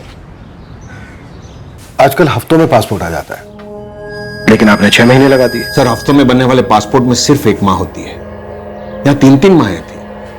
पहली जन्म देने वाली माँ माधुरी, दूसरी पालने वाली माँ समान बहन प्रीति, और तीसरी नई नई कानूनी माँ पेरिस वाली स्वाति जी। सर, 3-3 बार एप्लीकेशंस देने पड़े। वीजा एप्लीकेशन में करीब 1.5 साल लग गया। क्यों? स्वाति मेहरा ने अडॉप्शन के बाद फरवरी में पासपोर्ट के आते ही हर्ष को पेरिस क्यों नहीं बुला लिया? वो आप स्वाति जी से ही पूछिए ना। नहीं पूछना है मुझे स्वाति जी से। यहाँ बेड़ा घाट में हर्ष और उसके जीजा धर्मेश का मर्डर हुआ है, वहां पेरिस में नहीं। मोहन जी, आपने हर्ष की असली मां माधुरी जाधव और उसके पति राजकुमार का मैरिज सर्टिफिकेट बनवाया। आप ही ने हर्ष की बड़ी बहन प्रीति और उसके हस्बैंड धर्मेश को हर्ष का लीगल गार्जियन बनवाया। आपने ही अडॉप्शन के पेपर तैयार करवाए। आपने ही भागदौड़ करके पासपोर्ट बनवाया हर्ष का। माजरा क्या है मोहन जी? ये बच्चों की स्मगलिंग का कोई रैकेट है, या फिर पैसों की कोई डील थी जो खट्टी हो गई? सर, पैसों का तो ऐसा है कि ऊपर वाले की मेहरबानी से मेरे पास काफी पैसे हैं। मैंने तो इज्जत से कमाए हुए। लेकिन मेरी सबसे बड़ी कमाई बेड़ा घाट में मेरा नाम, मेरी इज्जत है। आप मेरी इज्जत उछालने चल रहे हैं। मैं बच्चों की स्मगलिंग करूं? मैं मदद कर रहा था, मैं सोशल वर्क कर रहा था। लेकिन ललित सिंह सोशल वर्क नहीं करता मोहन जी, तगड़ी फीस लेता है लोगों को हेल्प करने की। और अगर ललित सिंह को हर्ष की किसी ने सुपारी दी थी तो उसे इस हत्याकांड से बड़ा फायदा हुआ होगा या फिर होने वाला है। कौन हो सकता है वो मोहन जी? सर मैं नहीं हूं, आप पता करो। मेरी तरफ से कोई भी मदद लगेगी ना तो मैं जरूर दूंगा आपको। अगर आपको किसी पर शक करना होता तो आप किस पर करते? धर्मेश और प्रीति।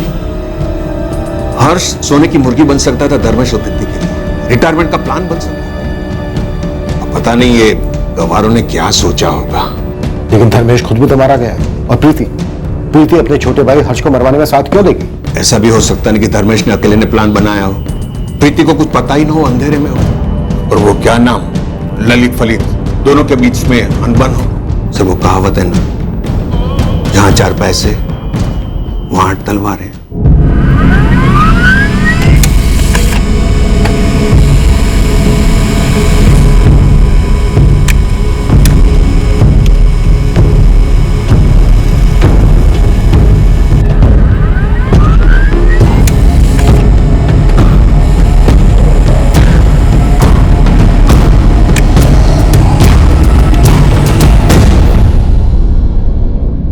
आप लोगों से कुछ नहीं छुपा है पापा। मैं सिर्फ फ्रांस के वीजा के लिए मगजमारी कर रहा था। विवेक भी, आप पेरिस में स्वाति जी को कॉल करो ना, उन्हें बताओ यहाँ पर क्या खेल खेला जा रहा है। अरे मैंने स्वाति से बात की थी, उनको समझ नहीं आ रहा है क्या हो रहा है। पुलिस को यह बात खटक रही है विवेक कि तू तो पेरिस में रहकर आया है, तुझे तो वीजा के बारे में सब कुछ मालूम है, फिर भी 4-4 बार ऊपर नीचे क्यों गया? पापा मैं अपना वीजा थोड़ी बनवा रहा था, देहाती गांव वाला था धर्मेश, कुछ समझता ही नहीं था ठीक से। वो कभी ये पेपर नहीं, कभी वो पेपर नहीं। और फ्रेंच कॉन्सुलेट वाले कितना स्ट्रिक्ट होते हैं आप जानते ही है ना। हम बस इतना जानते हैं कि ये सब जो हो रहा है ना, इसका बिल ये आप पे और उस ड्राइवर गुड्डू पर फाड़ना चाहते हैं पुलिस वाले। कोर्ट कानून नहीं है क्या? जब कुछ किया नहीं तो किस बात का बिल फाड़ेंगे ये लोग?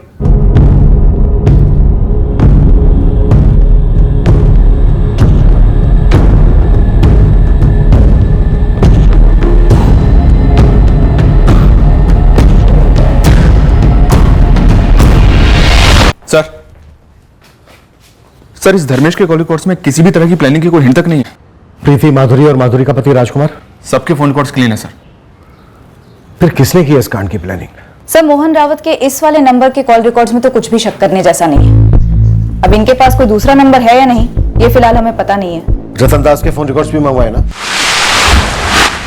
जिसने हर्ष का नाम सजेस्ट किया था मोहन को? रतन दास के कॉल रिकॉर्ड्स की पूरी तरह से स्कैनिंग की सर, पर कुछ नहीं मिला। तो फिर बचा कौन? सर इस सुपारी किलर ललित सिंह की मदर शालिनी सिंह, उसके फोन रिकॉर्ड्स में से उसकी बहन रचना राठी का नंबर मिला है। ये देखिए सर, यहीं जबलपुर में रहती है। इसके घर के बाहर भी एक टीम तैनात कर दी है। हो सकता है ललित सिंह इसके घर छुपने आए। इस केस से जुड़े सारे सस्पेक्ट हैं हमारे पास, लेकिन कहीं से कोई एंगल बन नहीं रहा है। हो सकता है इनमें से कोई झूठ बोल रहा हो या फिर असली कल्प्रिट इनमें से कोई हो ही नहीं। मंजू, धर्मेश और प्रीति ने मिलकर कुछ किया हो, ये वाला एंगल? सर वो एंगल टटोला मैंने प्रीति से बात की।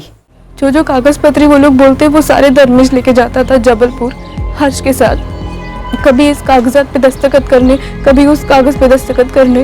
तुम लोगों को कभी लगा नहीं कि स्वाति जी ने 2015 में हर्ष को अडॉप्ट किया था और 2017 जून तक उसके वीजा के पेपर्स बन ही रहे थे? तुम लोगों ने कभी पूछताछ करने की कोशिश नहीं की विवेक आर्य या मोहन भाई से? हमें मालूम नहीं था कि इसमें इतना समय नहीं लगता है। अगर मालूम होता तो शायद पूछ भी लेते, लेकिन हमें कुछ नहीं मालूम था। जो भी वो लोग बोलते गए वो हम करते गए। इस वक्त तो हम हर चीज हर्ष से जोड़कर देख रहे हैं, पर हो सकता है कि असली निशाना धर्मेश था। क्या धर्मेश की नरसिंहपुर गांव में कोई दुश्मनी थी, कोई झगड़ा वगड़ा रहा हो? नहीं, धर्मेश बहुत ही सीधे थे, किसी के साथ कोई बैर नहीं था। हमें तो समझ में नहीं आ रहा है कि धर्मेश और हर्ष को मार के किसी को क्या मिल सकता है। सर नरसिंहपुर में अच्छी खासी फील्डिंग करवाई मैंने, पर धर्मेश का किसी के साथ भी कोई झगड़ा वगड़ा निकल कर नहीं आया। पर मंजूर सुपारी दी गई, और वो भी ललित सिंह को, मतलब महंगी सुपारी थी सर। अब अगर इस सुपारी से किसी को कोई फायदा नहीं था तो फिर ये सुपारी दी क्यों गई? घूम फिर के सुई हमारी पहली थीसिस पे लौट रही है, मिस्टेकन आइडेंटिटी। पुराने पेशेवर हथियारों से भी कई बार गलत निशाना लगा है, हो सकता है इस बार भी वही हुआ हो। अब इसका जवाब तो सिर्फ ललित सिंह ही दे सकता है सर। हम इस केस से जुड़े सारे संदिग्धों की बार बार इंटेरोगेशन करते रहे। या तो उनके बीच सांठगांठ इतनी तगड़ी थी कि कोई भी नहीं टूट रहा था, या फिर ये एक मिस्टेकन आइडेंटिटी का ही केस था। हम दावे के साथ कुछ नहीं कह पा रहे थे। हम सुपारी किलर ललित की मौसी रत्ना राठी को भी ट्रैक कर रहे थे। उधर पेरिस से हम पर स्वाति मेहरा का प्रेशर बढ़ रहा था, उसके नए नए गोद लिए बच्चे हर्ष के हत्यारों का पता लगाने, पर उसकी तरफ से भी कोई ठोस लीड नहीं मिल रही थी जो हर्ष और धर्मेश के हत्याकांड को क्रैक करा सके। हमारी कंफ्यूजन सिर्फ एक आदमी दूर कर सकता था, खुद ललित सिंह। ललित सिंह को धरने के लिए हमने पूरा जाल बिछा रखा था, बस इंतजार था उसके फंसने का।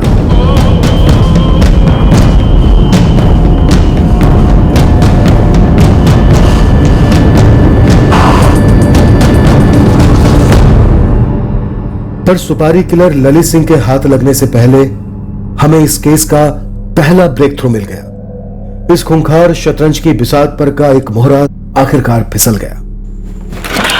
सर, गाड़ी का ड्राइवर गुड्डू टूट गया है, बोलता है बोलेगा। देर से पर दुरुस्त, देखते हैं कितना बोलता है।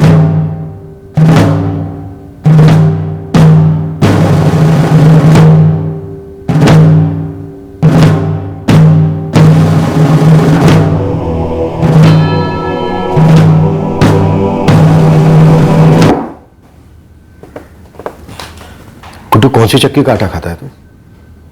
इतने दिन भोला भाला बना रहा, ना बातों से टूटा ना लातों से। मैं पैसों के लालच में आ गया था। मैं बहुत छोटा आदमी। लालच किसने दिया तुझे? शुरुआत से बोल।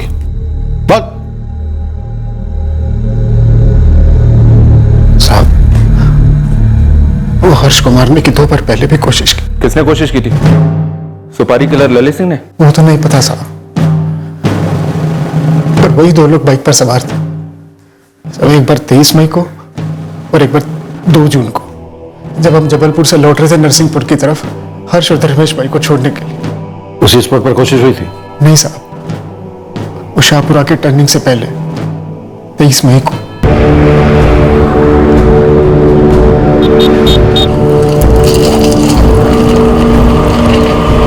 दूसरी बार नूनी बाईपास के पास 2 जून को।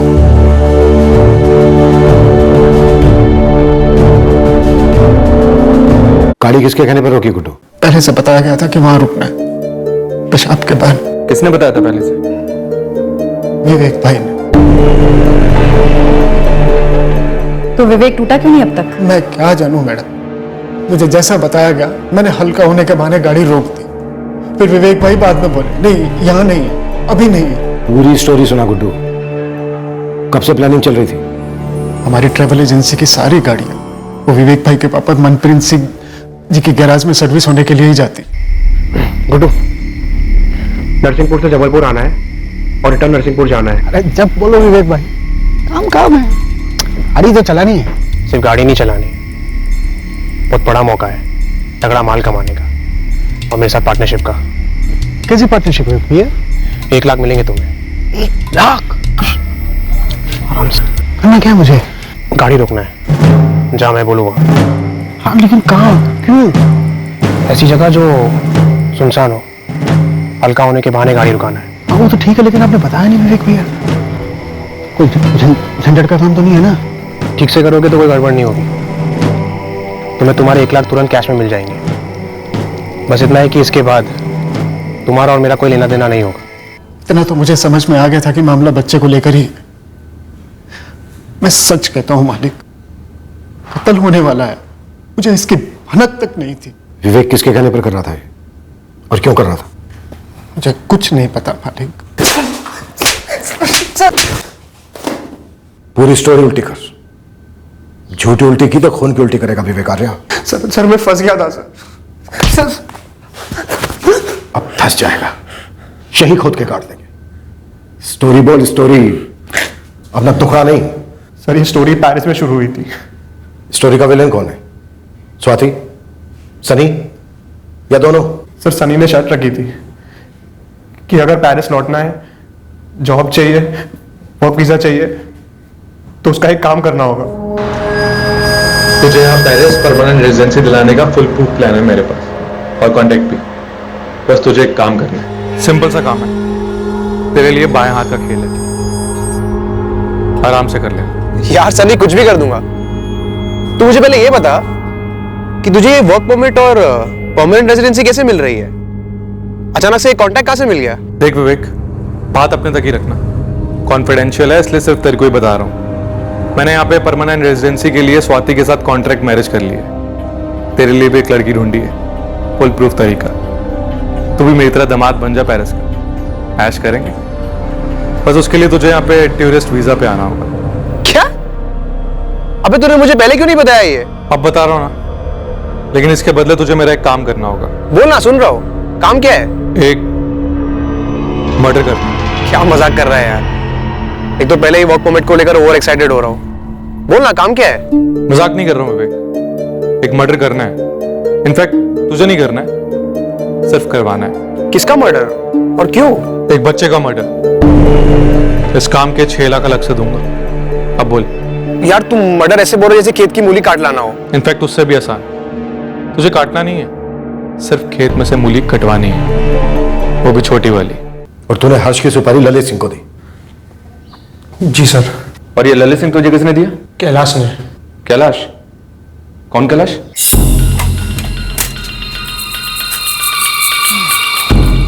कैलाश जी। अरे विवेक, कैसे हो? अब मैं तो ठीक हूँ, लेकिन बड़े दिनों बाद दुकान बंद कर रहा था मैं। चल कोई नहीं, तू आ गया तो बैठ। कैलाश जी, मुझे बाल नहीं कटवाना है, मुझे आपसे प्राइवेटली बात करनी है। देख विवेक, तू अच्छा खासा पढ़ा लिखा इंसान है, फॉरेन रिटर्न है, हाँ? फिर ये मर्डर और सुपारी की बात क्यों?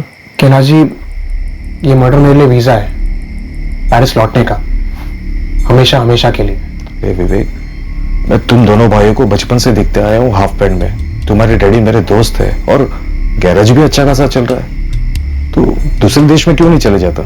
क्यों ये सुपारी के लफड़े में पड़ रहा है? मुझे सिर्फ इतना बता दो कि कांटेक्ट किसको करना है। किसको मरवाना है? कैलाश जी, किसको कांटेक्ट करना है, कितने लगेंगे और आपका कट कितना होगा? मैं आपको 1 लाख दे सकता हूँ। ठीक है, 2 लाख, जल्दी बता दो। सिंह, ललित सिंह की दी हुई सुपारी कभी खाली नहीं जाती, और सुपारी देने वाले का नाम कभी बाहर नहीं निकलता। बहुत कमीना है, रिकॉर्ड है उसका, लेकिन पैसा भी उसी तरह से लेता है। 6 लाख। बच्चे का 6 लाख? बच्चा मारना या बड़ा आदमी, यहाँ फुल प्लेट का रेट लगता है। अपने यहाँ हाफ प्लेट वगैरह कोई सिस्टम नहीं है, समझा? ठीक है ललित भाई, मैं पार्टी से पूछता हूँ और कंफर्म करके फोन करता हूँ। गर्लफ्रेंड नहीं हो जो फोन करेगा, मेरे को कोई फोन नहीं करता, आमने सामने मिलेंगे। सुपारी के लिए ललित सिंह को 6 लाख रुपए देने के लिए सनी मान गया? जी सर। 6 तुझे, 6 ललित सिंह को भी, और ड्राइवर गुड्डू को 1। सलून वाले कैलाश को ललित से इंट्रो करवाने के 2 लाख। टोटल में 15 लाख। ये 15 लाख पेरिस से भेजे गए सिर्फ हर्ष को मारने के लिए? सर, डील वहां पेरिस से हुई, पर एडवांस यही से आया। ललित को सुपारी के 1 लाख मिले, कैलाश को 25,000, मेरा और गुड्डू का एडवांस अभी बाकी है सर। ये एडवांस यहाँ बेड़ाघाट में किसने दिया? सर, मोहन जी ने।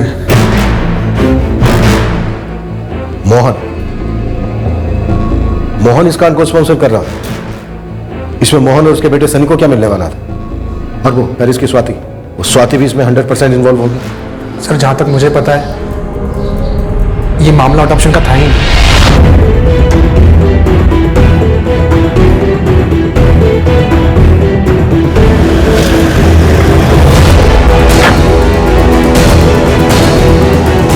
मैडम, लेकिन मुझे नहीं मालूम था कि विवेक किसका मर्डर करने वाला है। मालूम होता तो तू क्या करता? चिल्ड्रंस डिस्काउंट दिलवाता, 2 मर्डर का पैकेज डील करवाता, एक पे एक फ्री। तुम देख रखा, यहाँ पर मंडल का चेयरमैन हूं मैं, मेरी इज्जत है यहाँ पर। तो हम देंगे ना इज्जत आपको, पहले आपको चेयर पर बिठाएंगे, फिर आपकी खाल उतारेंगे। ले चलन। आप मेरी बात सुनिए सर। सर मैं क्या बता रहा हूँ सर, मेरी बात सुनिए सर। ये जो 2 अटेम्प्ट हुए थे 23 मई और 2 जून को, जी सर। कैंसिल क्यों हुए? पेरिस से सनी ने फोन किया था कैंसिल करवाने। ए विवेक, क्या कर रहा है तू? हाँ, क्या कर रहे हैं? पहले शाहपुरा और अभी ये साला नोनी। क्या कर रहे हैं बेवकूफी? ललित और उसका जोड़ीदार विपुल वेट कर रहे हैं, आराम से काम हो जाएगा। देखो समझ में नहीं आती है, बोला था ना बेड़ा घाट पे जगह चुनने को, कहीं और क्यों चुनी? वो इलाका मेरे पापा का है, सब कुछ संभाले तो वहां पे। तो अभी हम लोग बस लोकेशन पर पहुंचने ही वाले हैं यार, और दोनों वेट कर रहे हैं। करने दे वेट, तू कैंसिल कर। नोनी में काम करेगा साला इडियट। कैंसिल करो, तुरंत कोई दूसरी डेट फिक्स कर। ओ भाई सुन मेरी बात, मैंने 2 बार जगह और टाइम चुनी, तूने हक दिया, कैंसिल कर दिया। 2 बार फेल होने का अपना कभी स्टाइल नहीं रहा, तीसरी बार फाइनल होगा। जगह चुन तो, टाइम चुन तो, हम लोग बच्चे को उठा ले जाएंगे और काम कर देंगे, समझा? ठीक है ललित भाई, मैं फिर से हर्ष और उसके जीजा को एक जगह पे बुलवाता हूँ और कुछ प्लान बनाता हूँ। तो ये वीजा का चक्कर हर्ष के मर्डर के लिए नेट प्रैक्टिस था। ऐसे ही घुमा रहे थे हर्ष और उसके जीजा धर्मेश को, और वो बेचारा जैसे जैसे उससे बोला जा रहा था किए जा रहा था। सर ये पूरा आइडिया, पूरा प्लान मोहन जी ने बनाया था sir. Sir Mohan ji settlement करना चाहते हैं। बड़ा अच्छा ऑफर दे रहे हैं चेयरमैन मोहन रावत, सुन लेते हैं सर।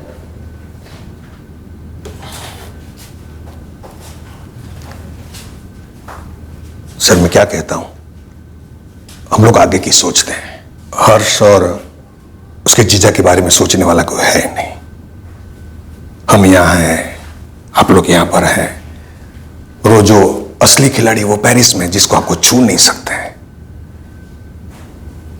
आप एक फिगर बोलो, चाहिए तो आप अंदर अंदर डिस्कशन कर लो ना, लेकिन एक दिल खोल के फिगर बोलो, जो मैं दिल खोल के दे सकूंगा। एक 10 साल के बच्चे की तड़ियां बाहर निकलवाने वाला दिल की बात कर रहा है। ये अडॉप्शन किस लिए था? नाटक था कोई, है ना? मेरे बेटे सनी और स्वाति जी ने मिलकर ये प्लानिंग बनाई थी सर। और यहां पर सारी सेटिंग तूने की?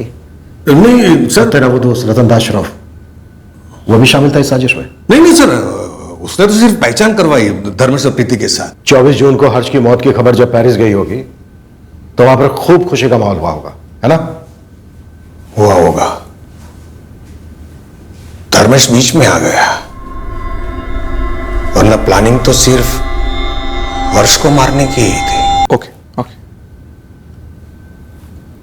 सनी सब कुछ ठीक से हुआ ना? सनी तुम मुझे टेंशन दे रहे हो, प्लीज बोलो ना, सब ठीक से हुआ ना? अपना टारगेट हर्ष मारा गया और साथ में उसका जीजा धर्मेश। एक बच्चा जो जिसके नसीब में मौत लिखी थी, उसके जीजा जिसके नसीब में मौत लिखी थी, लेकिन आपके नसीब में 10 लाख है। सबके नसीब में 10-10 लाख।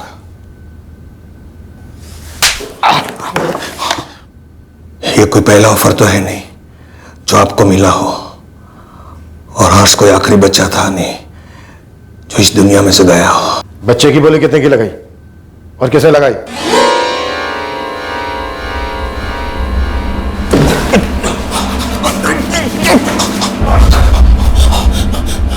तो क्या? तो क्या? 2 करोड़। 2 करोड़ हर्ष का 2 करोड़ का इंश्योरेंस निकाला था सर। प्लानिंग इंश्योरेंस की थी साहब, इंश्योरेंस से मिलने वाले पैसों की। हर्ष को गोद लेना सिर्फ एक जरिया था। प्लानिंग स्वाति जी और सनी ने की थी सर। मैंने सिर्फ मदद की थी। सेटल कर लो, किसी को कोई फर्क नहीं पड़ेगा सर। सर कैश ले लो और केस रफा दफा कर दो सर।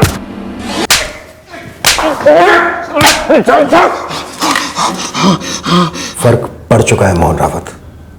इस बच्चे की मौत से हमारे डिपार्टमेंट में काफी फर्क पड़ चुका है, जो तू अब लॉकअप में देखेगा, जो तू जज साहब में देखेगा जब वो तुझे सजा सुनाएंगे। इसलिए तू फर्क की चिंता मत कर। सर आप मेरी बात सुनो सर बात सुनो सर मैं इज्जतदार आदमी हूं सर मैं इज्जतदार आदमी हूं सर। एक हफ्ते बाद हमें खबर मिली कि ललित सिंह उसकी मौसी के घर आया हुआ है जबलपुर। जी? Crime branch. ललित सिंह कहाँ है? ललित वो साहब साहब कौन है मौसी? मौसी नहीं बेटा, तेरा मौसा आया है। ललित एक काम करना, तेरे सर के ऊपर जो खिड़की है ना, उसे कूद जा। खिड़की के बाहर मेरे 2 आदमी थे, प्रॉमिस करते हैं तुझे निराश नहीं करेंगे।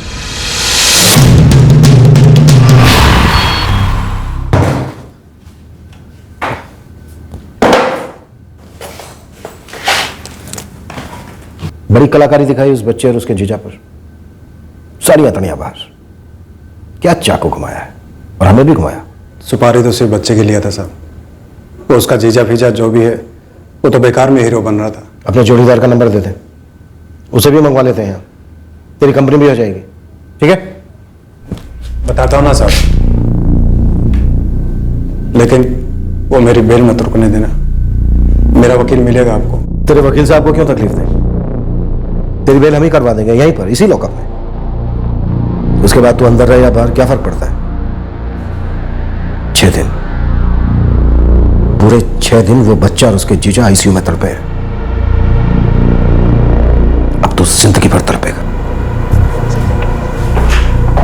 सर हर्ष मौर्य के इंश्योरेंस पेपर में कोई झोल नहीं है, मैं लेके आता हूँ, आप खुद देख लीजिएगा।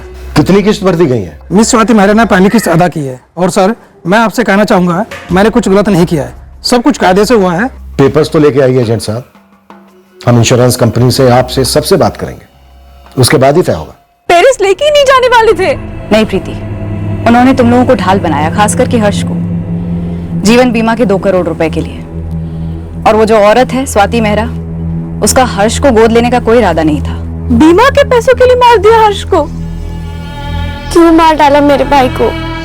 धर्मेश की जान हर्ष को बचाने की कोशिश में गई, धर्मेश को मारने का कोई प्लान नहीं था।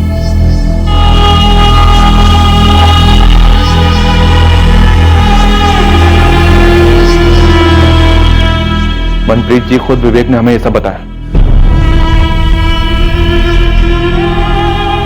हमारे विवेक ने ऐसा किया? 6 लाख रुपए और पेरिस में जॉब, इसके लिए उसने 2 मासूमों को मरवा डाला।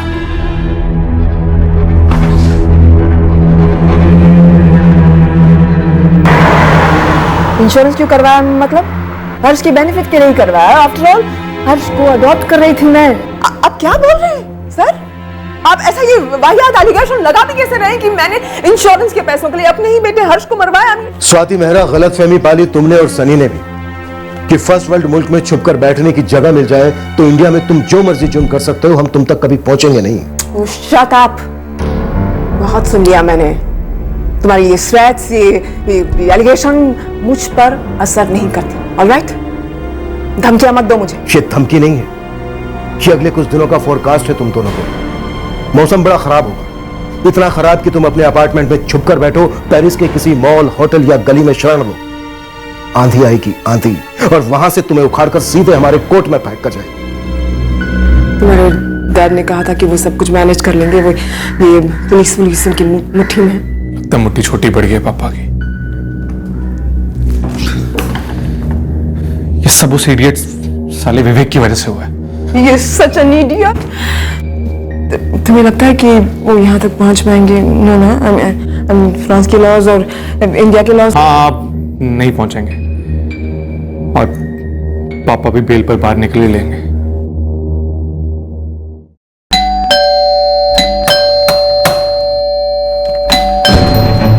Madame Swati Mehra? Oui, officier. Le monsieur Sani Rava, est-il avec toi? Oui, officier. Sunny, Sunny, Oui, officier. Que se passe-t-il? Nous avons votre mandat d'arrêt. What happened, officers? What have we done? Quoi on nous fait? Nous avons un mandat d'arrestation. Provincial Provence Dan. Vous pouvez le lire. पहले lookout notice जारी, फिर red corner notice जारी, ताकि स्वाति मेहरा और सनी रावत के फरार होने के सारे प्रयास भंग किए जा सके। आखिर में हम प्रोविजनल अरेस्ट वारंट इशू करवा पाए और इस जोड़े को पेरिस पुलिस की टीम ने गिरफ्तार कर लिया।